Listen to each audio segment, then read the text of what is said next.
Hello and welcome to Mushtaq Kunnur academy. Dear friends, ಇವತ್ತಿನ ವಿಡಿಯೋದಲ್ಲಿ ನಾನು ಒಂದು ಇಂಪಾರ್ಟೆಂಟ್ ಅಪ್ಡೇಟ್ ಹೇಳಲಿಕ್ಕೆ ಇಷ್ಟಪಡ್ತೀನಿ. ಅದೇನು ಇಂಪಾರ್ಟೆಂಟ್ ಅಪ್ಡೇಟ್ ಅಂದರೆ, ಮೈನಾರಿಟಿ ಡಿಪಾರ್ಟ್ಮೆಂಟ್ಲಿಂದ ಸ್ಟೂಡೆಂಟ್ಸ್ಗಳಿಗೆ ಹಾಸ್ಟೆಲ್ ಅಪ್ಲಿಕೇಶನ್ ಹಾಕೋದು ಡೇಟನ್ನು ಎಕ್ಸ್ಟೆಂಡ್ ಮಾಡಿದ್ದಾರೆ. ಬನ್ನಿ ಈಗ ನಾನು ಫಸ್ಟ್ ಆಫಿಷಿಯಲ್ ಸರ್ಕ್ಯುಲರ್ ಮುಖಾಂತರ ಅದನ್ನು ಎಕ್ಸ್ಪ್ಲೇನ್ ಮಾಡೋದಲ್ಲದೆ ಯಾವ ಥರ ಇದನ್ನು ಅಪ್ಲೈ ಮಾಡಬೇಕಂತ ನಾನು ಫುಲ್ ಕಂಪ್ಲೀಟ್ ಆಗಿ ತಿಳಿಸ್ಕೊಡ್ತಾ ಇದ್ದೀನಿ. ನೀವು ನಮ್ಮ ಚಾನಲ್ ಮುಸ್ತಾಕ್ ಕುನ್ನೂರ್ ಅಕಾಡೆಮಿಯನ್ನು ಫಸ್ಟ್ ಟೈಮ್ ವಿಸಿಟ್ ಮಾಡಿದರೆ ನಮ್ಮ ಚಾನಲ್ ಸಬ್ಸ್ಕ್ರೈಬ್ ಮಾಡಿ, ವಿಡಿಯೋ ಲೈಕ್ ಮಾಡಿ ಮತ್ತು ಬೆಲ್ ಐಕನ್ ಪ್ರೆಸ್ ಮಾಡಿ. ಬನ್ನಿ ಈಗ ಆಫಿಷಿಯಲ್ ಸರ್ಕ್ಯುಲರ್ ಪ್ರಕಾರ ಇಲ್ಲಿ ನಾವು ನೋಡಬಹುದು, 2025-26ನೇ ಸಾಲಿನಲ್ಲಿ ಅಲ್ಪಸಂಖ್ಯಾತರ ಕಲ್ಯಾಣ ಇಲಾಖೆಯಿಂದ ಇಲ್ಲಿ ಬಂದಿರುವ ಮ್ಯಾಟ್ರಿಕ್ ಪೂರ್ವ ಮತ್ತು ಮ್ಯಾಟ್ರಿಕ್ ನಂತರ ವಿದ್ಯಾರ್ಥಿ ನಿಲಯದಲ್ಲಿ ಅಂದರೆ ಹಾಸ್ಟೆಲ್ನಲ್ಲಿ ಪ್ರೀ ಮ್ಯಾಟ್ರಿಕ್ ಮತ್ತು ಪೋಸ್ಟ್ ಮ್ಯಾಟ್ರಿಕ್ ಹಾಸ್ಟೆಲ್ನಲ್ಲಿ ಖಾಲಿ ಉಳಿದಿರೋ ಸೀಟ್ಗಳಿಗೆ ನೋಡ್ಕೊಳ್ಳಿ. ಇಲ್ಲಿ ಖಾಲಿ ಉಳಿದಿರೋ ಏನು ಸೀಟ್ ಇದ್ದಾವೆ ಅದಕ್ಕೆ ಆನ್ಲೈನ್ ಅಪ್ಲಿಕೇಶನನ್ನು ಕರೆದಿದ್ದಾರೆ.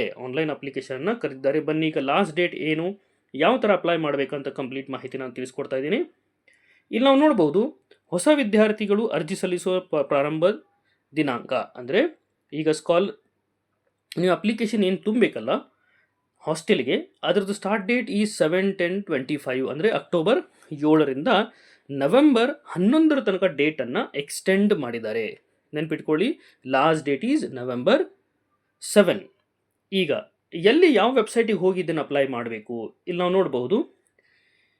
ಇಲ್ಲಿ ನಮಗೆಲ್ಲ ಗೊತ್ತಿರುವಂಗೆ ಇದು ಪದವಿ ಮತ್ತು ಸ್ನಾತಕೋತ್ತರ ಪದವಿ, ವೃತ್ತಿಪರ ಕೋರ್ಸ್ ಅಂದರೆ ಡಿಪ್ಲೊಮಾ ಕೋರ್ಸಸ್ ಮತ್ತು ಇತರ ಕೋರ್ಸಸ್ ಎಲ್ಲದಕ್ಕೂ ಇದು ಅಪ್ಲಿಕೇಬಲ್ ಆಗುತ್ತೆ.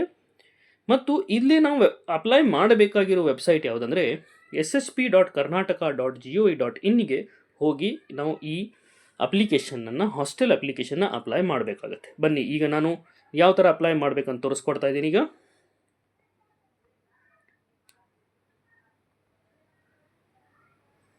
ಈಗ ಹಾಸ್ಟೆಲ್ ಅಪ್ಲೈ ಮಾಡಲಿಕ್ಕೆ ಬನ್ನಿ ಒನ್ ಬೈ ಒನ್ ಸ್ಟೆಪ್ ನೋಡುವ. ಹಾಸ್ಟೆಲ್ ಅಪ್ಲಿಕೇಶನ್ ಹಾಕಲಿಕ್ಕೆ ಇಲ್ಲಿ ಕಾಣಿಸ್ತಾ ಇರುವ ವೆಬ್ಸೈಟ್ ದಟ್ ಈಸ್ ssp.karnataka.gov.in ಇದಕ್ಕೆ ಲಾಗಿನ್ ಮಾಡಿದ ತಕ್ಷಣ ನಾವು ಇಲ್ಲಿ ನೋಡಬಹುದು, ಮಾನ್ಯ ಮುಖ್ಯಮಂತ್ರಿಯವರ ಫೋಟೋ ಬರುತ್ತೆ. ಇದರಲ್ಲಿ ನಾವು ನೋಡಿದಾಗ ಪ್ರೀ ಮ್ಯಾಟ್ರಿಕ್ ಮತ್ತು ಪೋಸ್ಟ್ ಮ್ಯಾಟ್ರಿಕ್ ಅಂತ ಇರುತ್ತೆ. ಇಲ್ಲಿ ನೋಡಿ, ಇಲ್ಲಿಯೂ ಕೂಡ ಡಿಪಾರ್ಟ್ಮೆಂಟ್ ಆಫ್ ಮೈನಾರಿಟಿ ವೆಲ್ಫೇರ್ ಈ ಡೇಟನ್ನು ಎಕ್ಸ್ಟೆಂಡ್ ಮಾಡಿದ್ದಾರೆ. It is still open, hostel application still open ಆಗಿದೆ. ಈಗ ಹಾಸ್ಟೆಲ್ ಅಪ್ಲಿಕೇಶನ್ ಅಪ್ಲೈ ಮಾಡಲಿಕ್ಕೆ SSP ID ನೀವು ಕ್ರಿಯೇಟ್ ಮಾಡಿರಬೇಕು. ಕ್ರಿಯೇಟ್ ಮಾಡಿದ ನಂತರ ಇಲ್ಲಿ ಪ್ರೀ ಮ್ಯಾಟ್ರಿಕ್ ಇದ್ದರೆ ನೀವು student pre matric login apply ಮಾಡಬೇಕು. ಪೋಸ್ಟ್ ಮ್ಯಾಟ್ರಿಕ್ ಇದ್ದರೆ ಪೋಸ್ಟ್ ಮ್ಯಾಟ್ರಿಕ್. ಈಗ ಪ್ರೀ ಮ್ಯಾಟ್ರಿಕ್ ಪೋಸ್ಟ್ ಮ್ಯಾಟ್ರಿಕ್ ಇಲ್ಲಿ ನಾವು ನೋಡ್ಬೋದು. ಈಗ ನಾನು ಪೋಸ್ಟ್ ಮ್ಯಾಟ್ರಿಕ್ ಇದ್ದರೆ ಇಲ್ಲಿ ನೋಡಿ, students studying in class about 10 graduation post graduation can apply this ಅಂದರೆ ಡಿಪ್ಲೊಮಾ, PUC, ITI ಮತ್ತು ಡಿಗ್ರಿ ಓದ್ತಾ ಇರೋ ಸ್ಟೂಡೆಂಟ್ಸ್ ಇಲ್ಲಿ ಅಪ್ಲೈ ಮಾಡಬೇಕಾಗುತ್ತೆ. ಅಪ್ಲೈ ಮಾಡಲಿಕ್ಕೆ ಕ್ಲಿಕ್ ಅಪ್ಲೈ ಅಂತ ಕ್ಲಿಕ್ ಮಾಡಬೇಕು. ಕ್ಲಿಕ್ ಮಾಡಿದ ತಕ್ಷಣ do you have state scholarship account ಅಂದರೆ SSP ಇದೆನಾ ಅಂತ ಕೇಳುತ್ತೆ. ನೀವು ಎಸ್ ಅಂತ ಕೊಡಬೇಕು. ಎಸ್ ಅಂತ ಕೊಟ್ಟ ತಕ್ಷಣ SSP ಲಾಗಿನ್ ID ಮತ್ತು ಪಾಸ್ವರ್ಡ್ ಕೇಳುತ್ತೆ. SSP ಲಾಗಿನ್ ID ಮತ್ತು ಪಾಸ್ವರ್ಡ್ ನೀವು ಇಲ್ಲೇ ಎಂಟರ್ ಮಾಡಬೇಕು.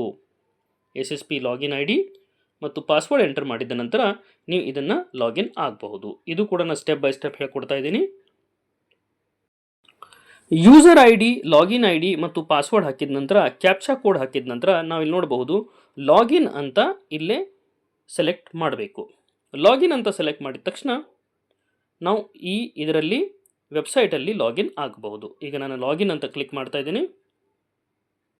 ಲಾಗಿನ್ ಅಂತ ಕ್ಲಿಕ್ ಮಾಡಿದ ತಕ್ಷಣ ನಾವು ಇಲ್ಲಿ ನೋಡಬಹುದು, ಸ್ಟೇಟ್ ಹಾಸ್ಟೆಲ್ ಪೋರ್ಟಲ್ ಅಂದರೆ SHP state hostel portal application open ಆಗುತ್ತೆ. ಇದರಲ್ಲಿ ಇಲ್ಲಿ ಟೋಟಲ್ ನಾವು ನೋಡ್ಬೋದು, ಹೋಮ್ ಇದೆ, apply hostel, acknowledgement, withdraw, SSP application status ಅಂತಿದೆ. ನೀವು ಆಲ್ರೆಡಿ ಅಪ್ಲಿಕೇಶನ್ ಅಪ್ಲೈ ಮಾಡಿದರೆ SSP ಅಪ್ಲಿಕೇಶನ್ ಸ್ಟೇಟಸ್ ಅಂತ ಚೆಕ್ ಮಾಡಬೇಕು. ಇಲ್ಲ ಅಂದರೆ ಅಪ್ಲೈ ಹಾಸ್ಟೆಲ್ ಅಂತ ಕ್ಲಿಕ್ ಮಾಡಬೇಕು. ಈಗ ಅಪ್ಲೈ ಹಾಸ್ಟೆಲ್ ಅಂತ ಕ್ಲಿಕ್ ಮಾಡಿದ ತಕ್ಷಣ ಇಲ್ಲಿ ನಾವು ನೋಡ್ಬೋದು, ಇದರಲ್ಲಿ ಫಸ್ಟ್ ಸ್ಟೆಪ್ಪಲ್ಲಿ ನೀವು ಕಾಸ್ಟ್, ಸ್ಟಡಿ ಮತ್ತು ಪರ್ಸನಲ್ ಡೀಟೇಲ್ಸನ್ನು ಇಲ್ಲೇ ತುಂಬಬೇಕಾಗತ್ತೆ. ಅದೇ ರೀತಿ ಎರಡನೇ ಸ್ಟೆಪ್ಪಲ್ಲಿ ಸ್ಟೂಡೆಂಟ್ ಅಕಾಡೆಮಿಕ್ಸ್ ಡೀಟೇಲ್ಸನ್ನು ಇಲ್ಲಿ ತುಂಬಬೇಕಾಗುತ್ತೆ. ಮೂರನೇ ಸ್ಟೆಪ್ಪಲ್ಲಿ ಹಾಸ್ಟೆಲ್ ಡೀಟೇಲ್ಸ್, ಹಾಸ್ಟೆಲ್ ಲಿಸ್ಟ್ ನೀವು ಯಾವುದು ಬೇಕು ಆ ಹಾಸ್ಟೆಲ್ನ ಸೆಲೆಕ್ಟ್ ಮಾಡಬೇಕು ಮತ್ತು preview and submit. Hostel select ಆದ ನಂತರ ನಿಮಗೆ ಮಾಹಿತಿಯನ್ನು ನೀಡಲಾಗುವುದು. ಈ ಥರ ನೀವು ಈ ಅಪ್ಲಿಕೇಶನನ್ನು ಅಪ್ಲೈ ಮಾಡಬಹುದು. ಡಿಯರ್ ಫ್ರೆಂಡ್ಸ್, ಈ ವಿಡಿಯೋ ನಿಮ್ಮ ಲೈಕ್ ಆದರೆ ಈ ವಿಡಿಯೋ ಎಲ್ಲ ನಿಮ್ಮ ಫ್ರೆಂಡ್ಸ್ ಜೊತೆಗೆ ಶೇರ್ ಮಾಡಿ. Thank you.